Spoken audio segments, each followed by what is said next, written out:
Welcome back, people. This is Steve and Dave's 50 years ago this month. We're going to be talking about September 19th, 1970, Billboard's Hot 100. Steve, how's that start off? Well, mid-September 1970, at the top of the charts was Diana Ross with her Ain't No Mountain High Enough.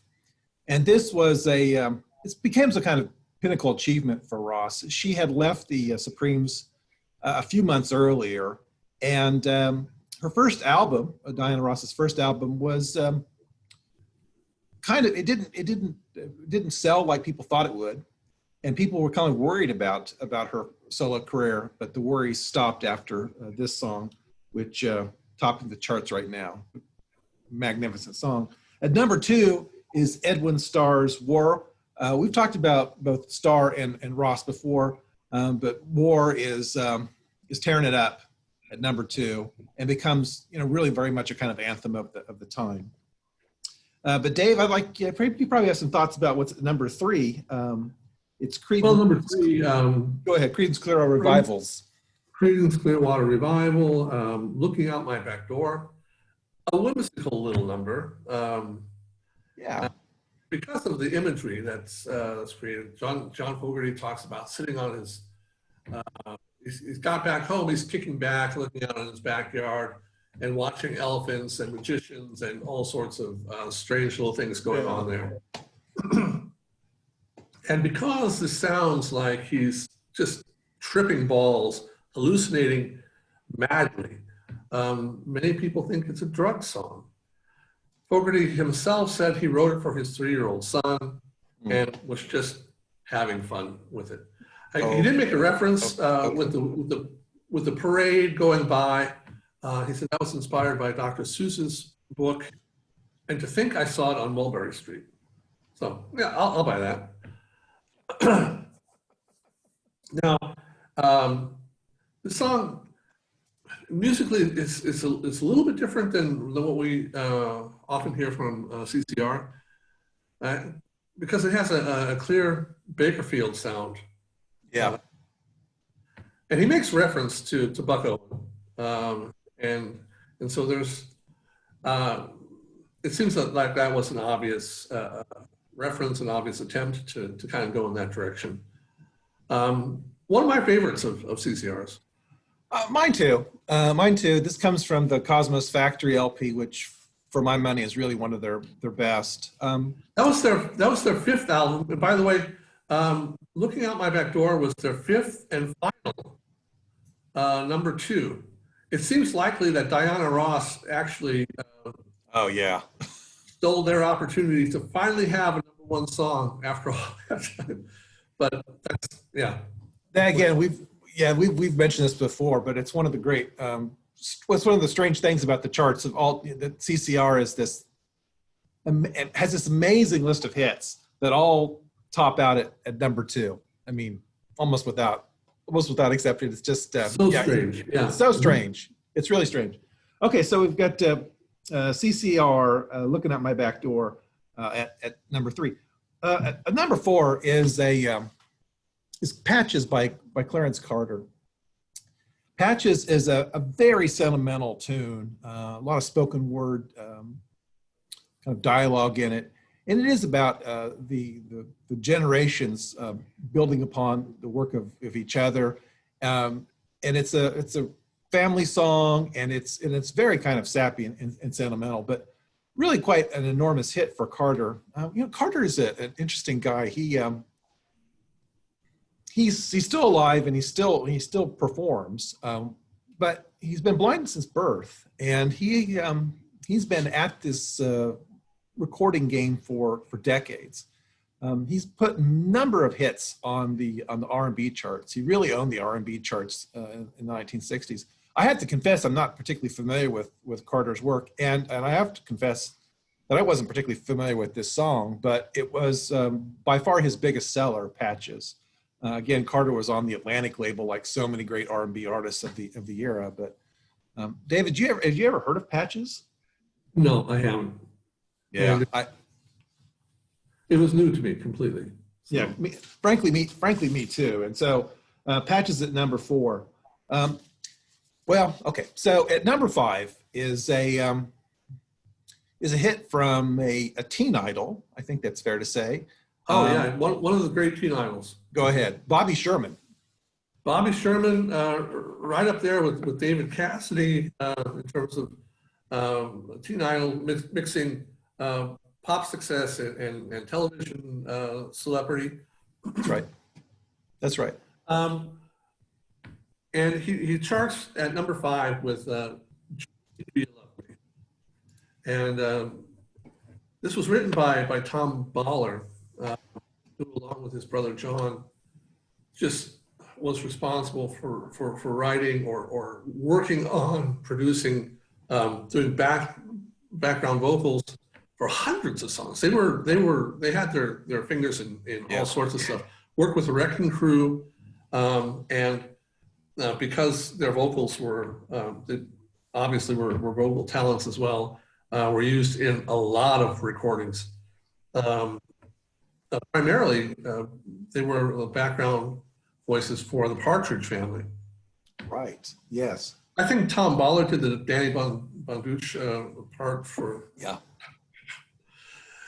No, the Partridge Family was always funny because they had all these adult voices, and at the maximum there were 3 adult singers. And all the kids were, you'd watch it and the kids were singing along, but you did not hear any children. So anyway, some of those voices were produced by Tom and his brother John. Tom is also known for writing "She's Out of My Life." He wrote Frank Sinatra, but Michael Jackson made it a hit. And many people thought that he had written that about his breakup with Karen Carpenter. Oh, do tell. What? Yes. What? She left. Apparently, she left him when she found him cheating on her.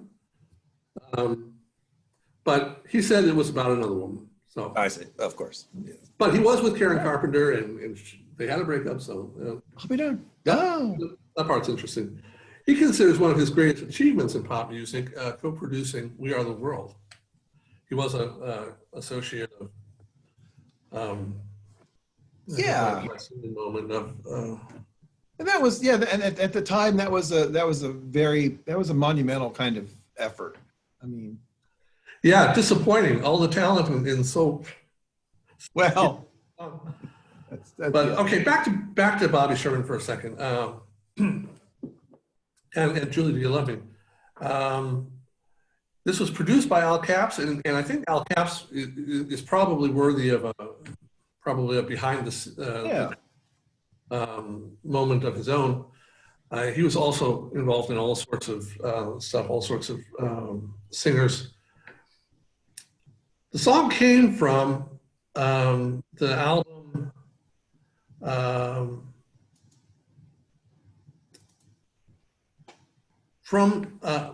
it's With Love, Bobby was the song. The Scrapbook album.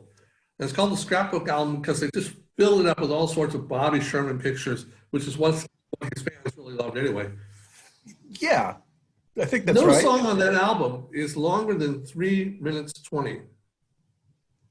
And 10 of the 11 tracks were under 3 minutes. So take that, CCR. Oh yeah, well. Yeah, the other people that can produce short hits for the radio. And that's where the comparisons stop. I would think.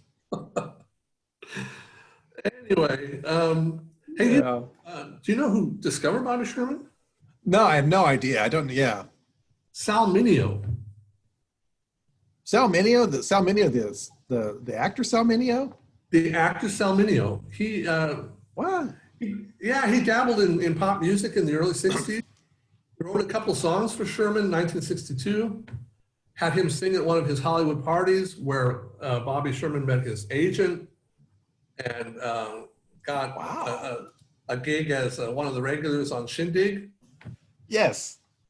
And that was basically what got him into the music Hollywood scene. And a quick word about Shindig, right? So this is this network, ABC network show in the early to mid 60s. 1964, approximately. Yeah, and it was arguably one of the first network shows that really sort of featured rock and roll. It had a cast of regular dancers. There was a time Shindig crew. But Terry Garr was one of those dancers. Yes, that's right. Terry Garr. That's exactly right. But this would be a chance for artists to be featured, and so you'd have people come on and give sing their latest hit and this kind of thing. But Shindig was actually I think a really big show, and it launched obviously it launched to several careers. Right, and but Bobby Sherman's big breakthrough was really as Jeremy Bolt, a lonely logger in Seattle. Yeah. And Here Come the Brides, a network series from 1968 to 1970. In fact, one of his hits was a cover of the theme song of Here Come the Brides. Yeah. Seattle. That's right. Yeah. Well, but it's hard to understand what a huge phenomenon Bobby Sherman was in 1970. Just fantastic. He had between 62 and 76, he had 7 gold singles, 1 platinum single, and 5 gold albums. He was selling out concerts that were filled with screaming girls. He actually suffered hearing loss. Yeah. Because of concerts. So.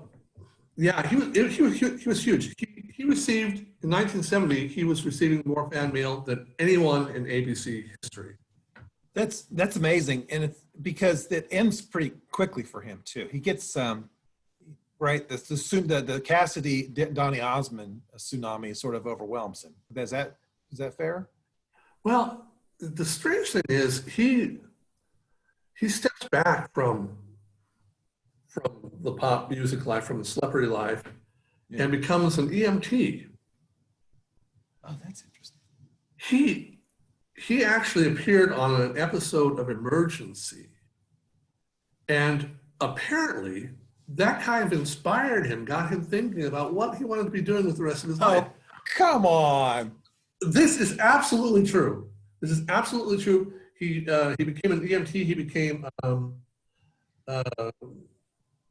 auxiliary deputy, sheriff's deputy. Yeah. Spent the majority of his life doing that. The later years of his life. No kidding. Yes, this is absolutely true. Spent thousands and thousands of hours teaching other people emergency medical, teaching police officers and other. It's awesome. Incredible. Yeah. That's awesome.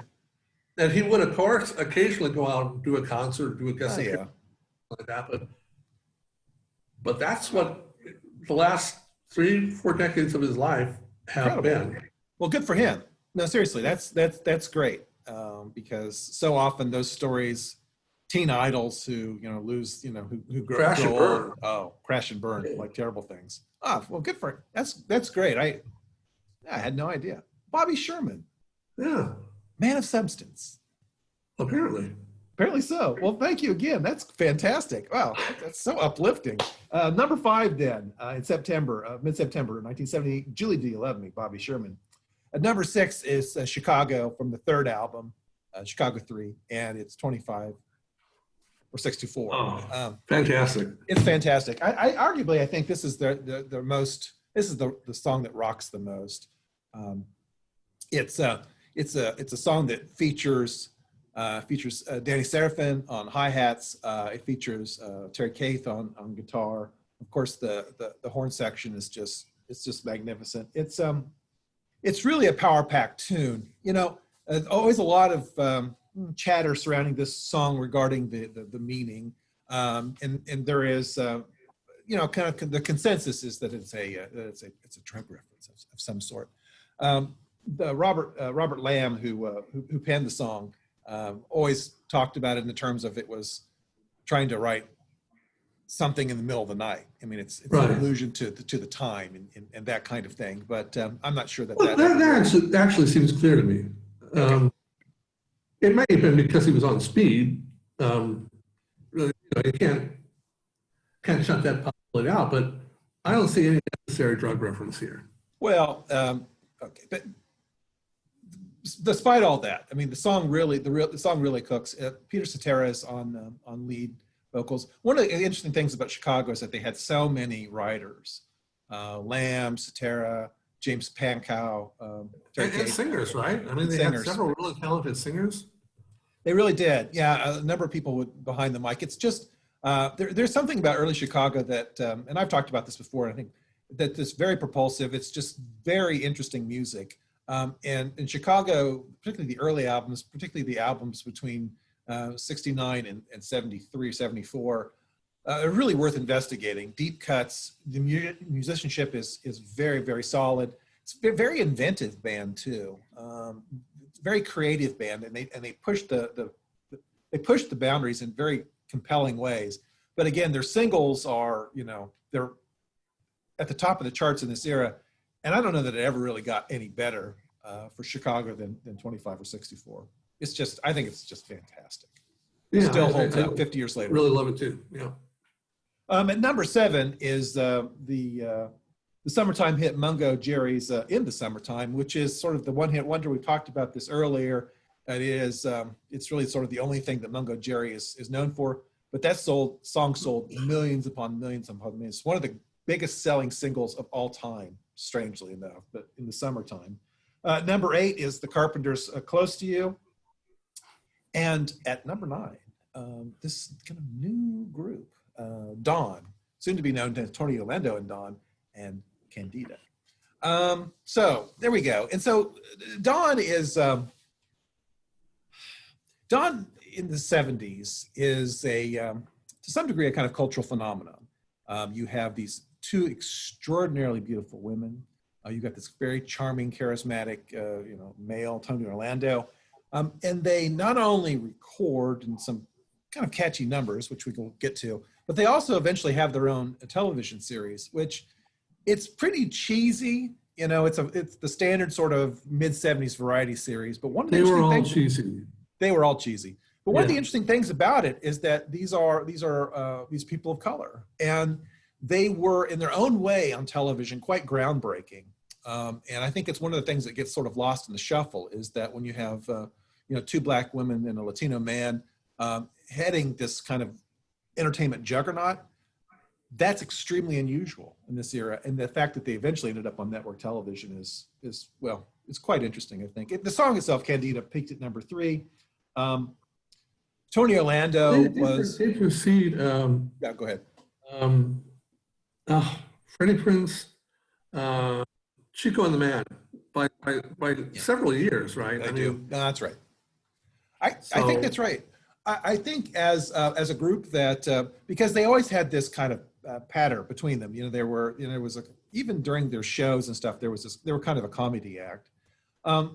And they had this kind of entertainment value and a kind of whatever Q factor, it factor. I mean, people found them appealing, and they really managed to be quite successful. I mean, in terms of the music, it's worth noting that they did have a number of hits, some really big hits. In fact, they had six top 10 hits, and they had 3 number ones, 3 number 1 songs. I mean, that's not nothing. And so, oh, absolutely not. Yeah. I was a big fan back in the day. I have to admit, I was too. I was too. It's I don't know that it's held up really. These songs really hold up over time, but we shouldn't lose sight of the fact that they were considered a kind of not innovative, but to some degree, kind of groundbreaking in the way that they were able to then kind of expand their career beyond just the single. That in fact that they ended up in television is a really big deal. It's a really big deal. So at number 9 is Candida. At number 10 is the song that we talked about. I believe it was last month, and it was Bread's I Want to Make It With You, David Gates. But there we go, Bread. So, okay, so let's cherry pick a little bit from other songs in the charts. Sure. Oh, Canada. Oh, Canada. Canada.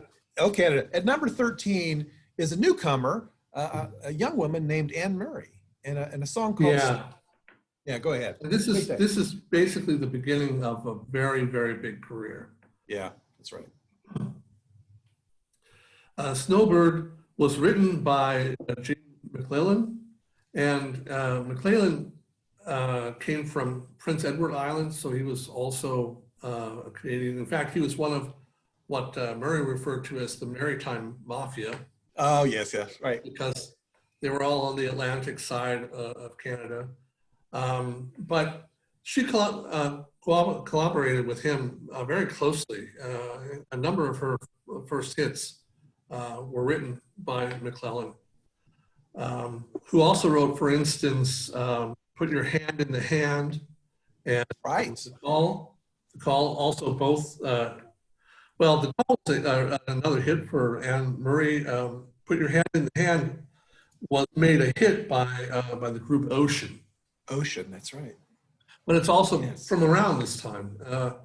And he only wrote a handful of hits, but they were extremely well covered.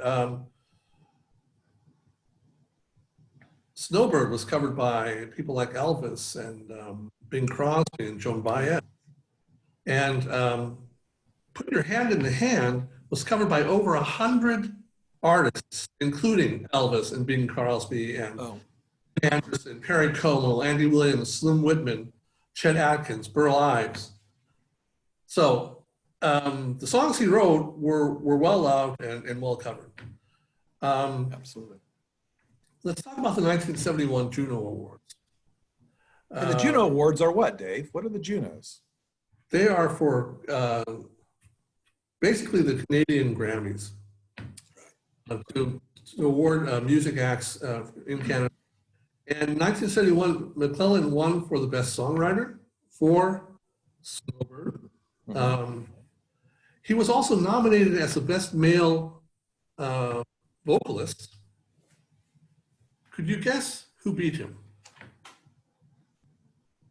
Gordon Lightfoot. Very good.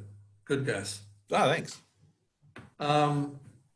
Murray won for Best Female Vocalist, beating out Joni Mitchell, who was also nominated. Jeez. Yeah. And the best group was Guess Who? Yeah. Beating the Poppy Family, who we've also talked about. Right, yeah. And Lighthouse. Lighthouse won the next 3 years. Yes. Yeah, that's right. They won the next 3 years, but Guess Who won for 1971? So that was the Juno Awards. The Junos. I mean, if you think about it, I mean, think about Canada and the talent it's producing in the early 70s. I mean, it's really quite extraordinary. I mean, late 60s, early 70s. I mean, absolutely. Yeah, I mean, people, you know, Lightfoot, Anne Murray, Guess Who, Neil Young. I mean, that's music. I mean, to some degree, right? Those, I mean, you look at the charts. Well, yeah. Well, and you know, people like Joni Mitchell and yes, paved the way for Katie Lang, for Shania Twain. No question. And for Celine Dion. I think. I mean, I think that's absolutely true. I mean, Joni Mitchell.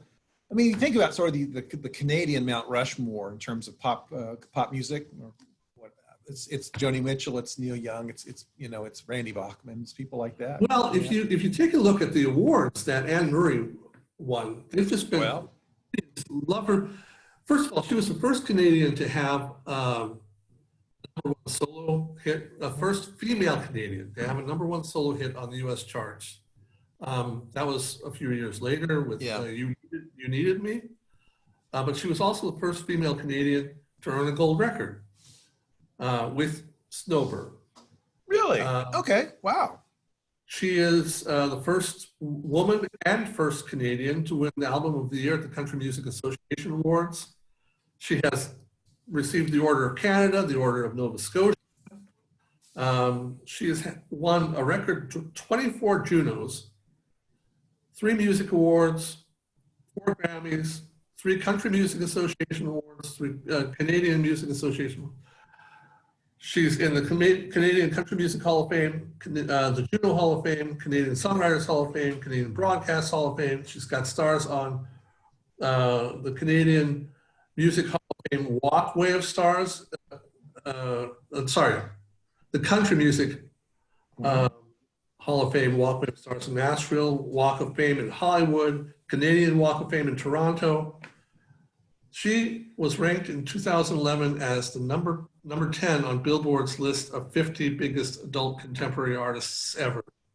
Yeah, She's sold 55 million copies worldwide. She is a force. she's a force.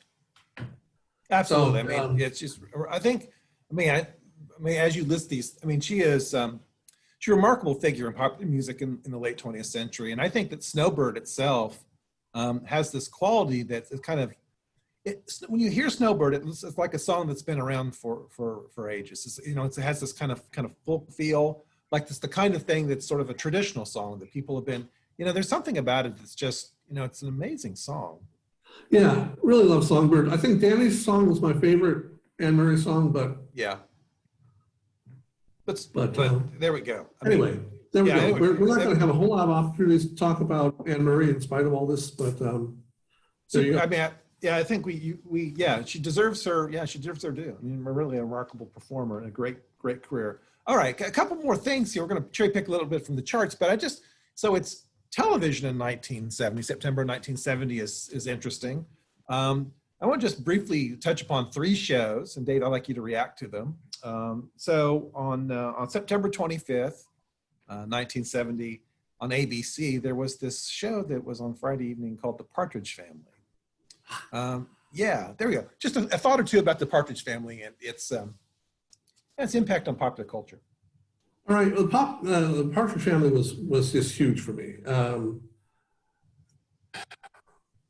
The song, the premise of the show is that this is a young family being raised by a single mother, a widowed mother, and they're having trouble making ends meet. That's right. But the kids are out in the garage playing music, and it just becomes clear this could be the way to do it, and that's what happens, and they become huge, and not just on the show, but also actually in real life, kind of like the Monkees.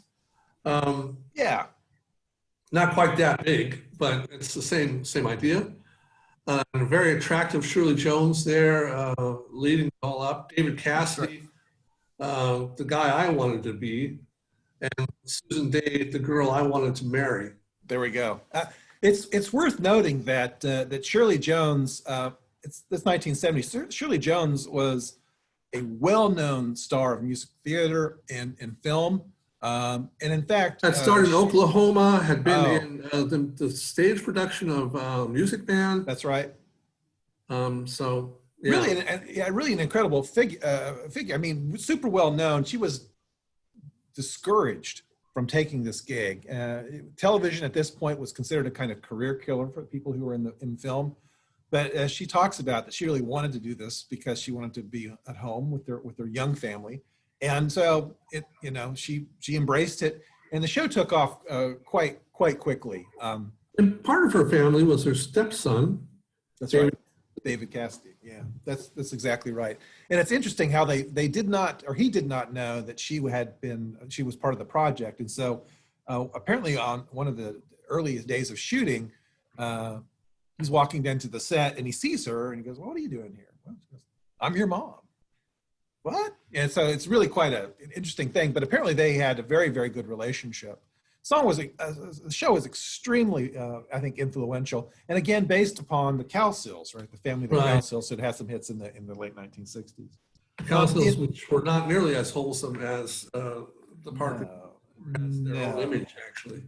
The Cowsills is that's one of the there's some real darkness that surrounds the Cowsills. That's really, there's some real darkness. A couple other shows real quickly. It's September 21st, and it's Monday night, and on ABC there you have Monday Night Football with Keith Jackson, Don Meredith, and Howard Cosell. And you had a whole new ball game. A whole new ball game, right? That sports hits prime time, and that sports announcers become kind of cultural figures. Real quickly, I think Cosell, who I think many people are not even familiar with today. So who was Cosell? Who was Howard Cosell? Why did he matter? When I think of Cosell, I think of Muhammad Ali. Yes, the first sports journalist. to call him Muhammad Ali, which was his assumed Muslim name, Right.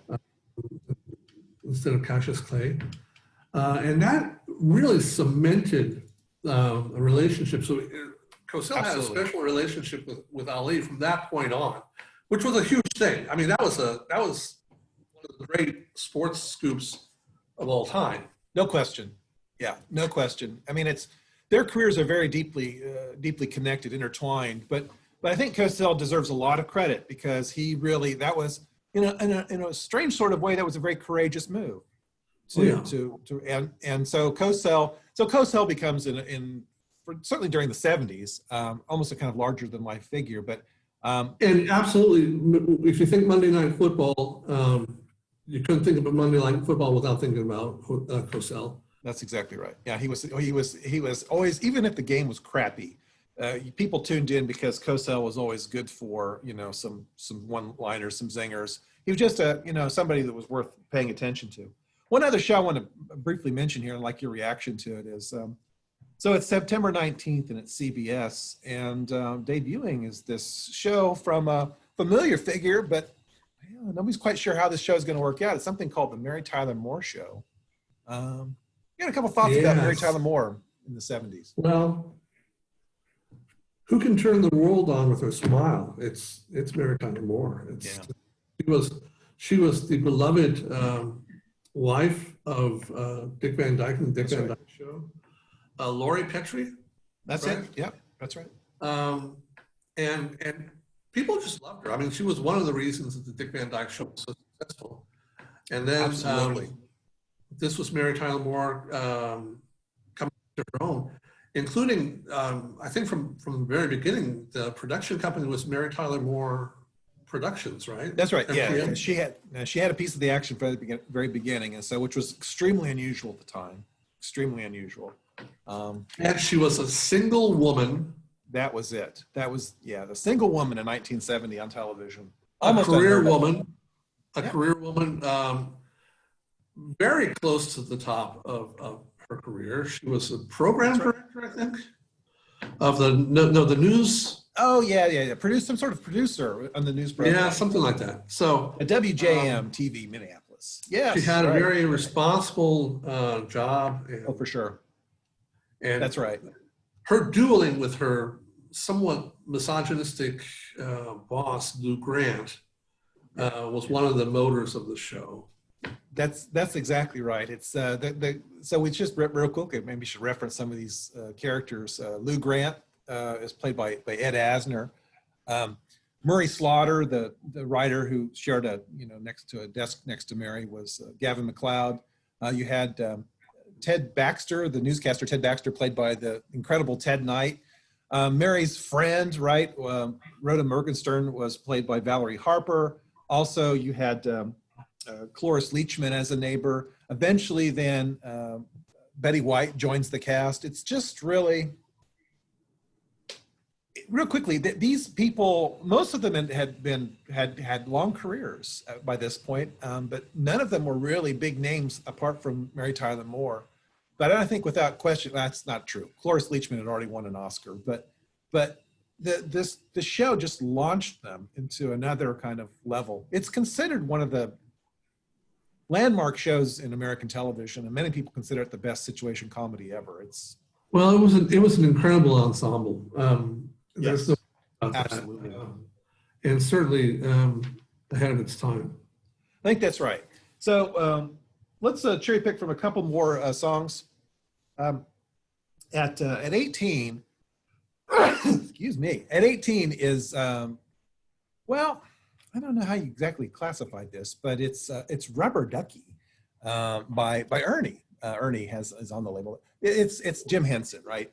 And this comes from the Sesame Street character, the Muppets, Ernie and Bert.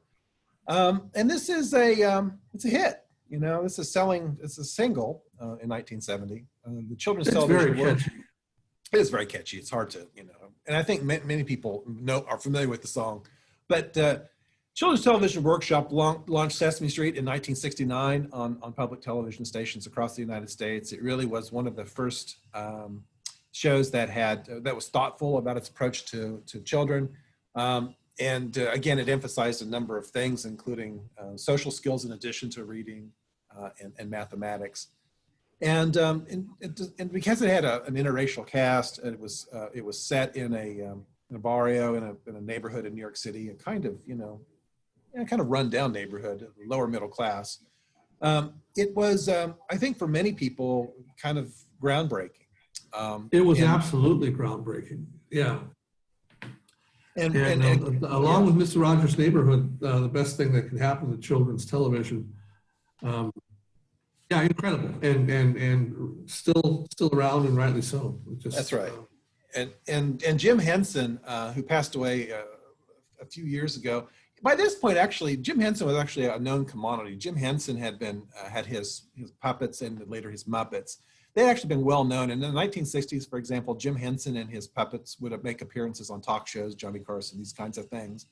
But when Henson joined forces with the Children's Television Workshop, it really it was a big boost to Sesame Street.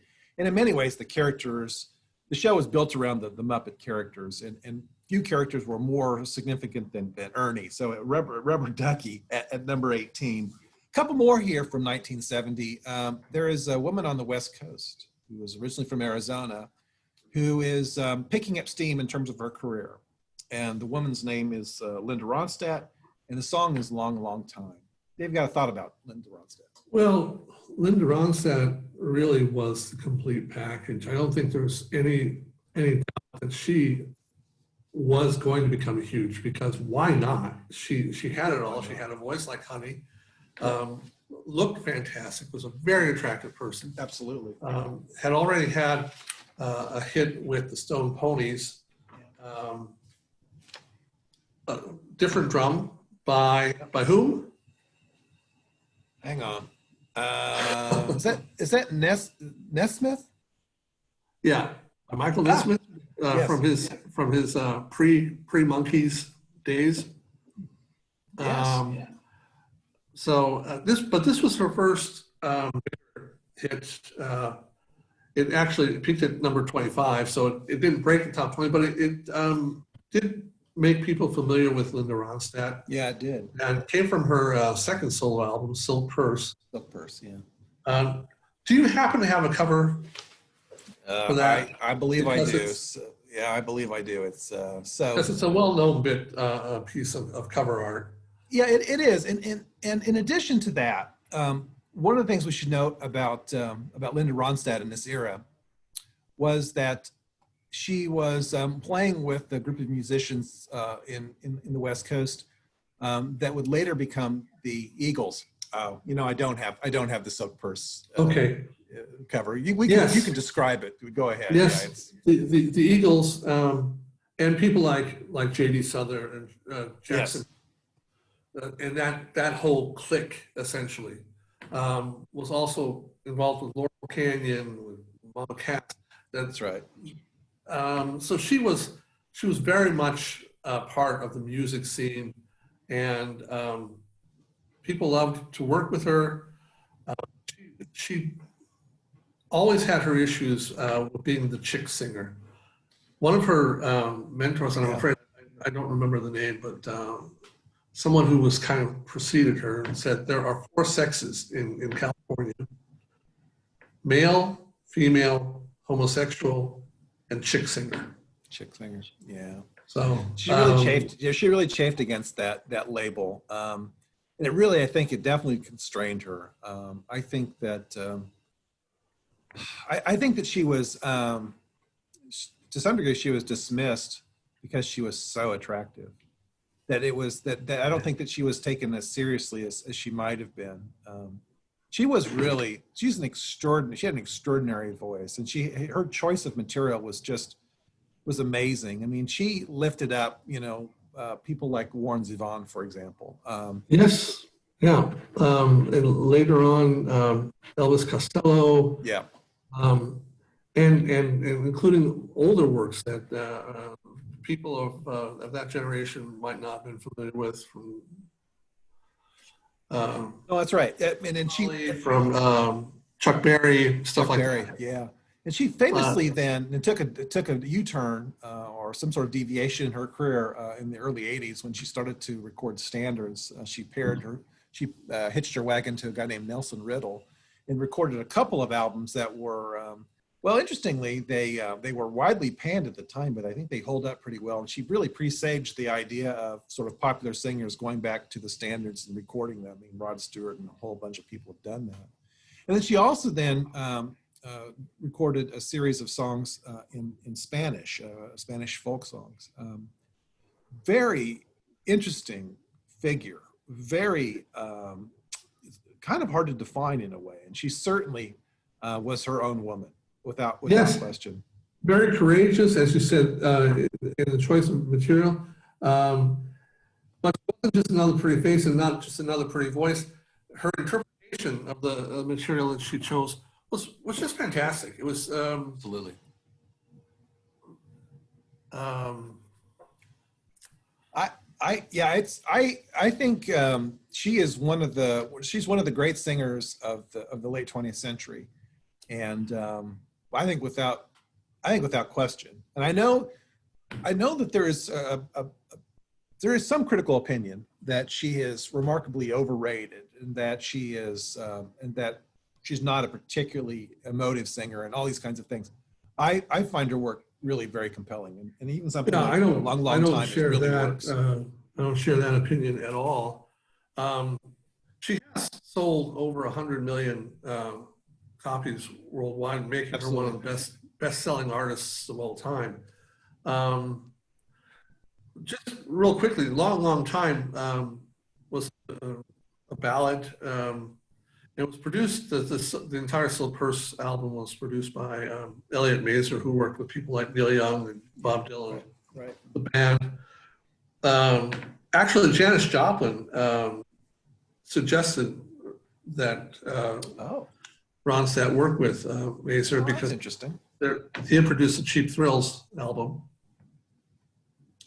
So that's how it came together. Was through Janis Joplin. I would not have made that connection between the two for some reason.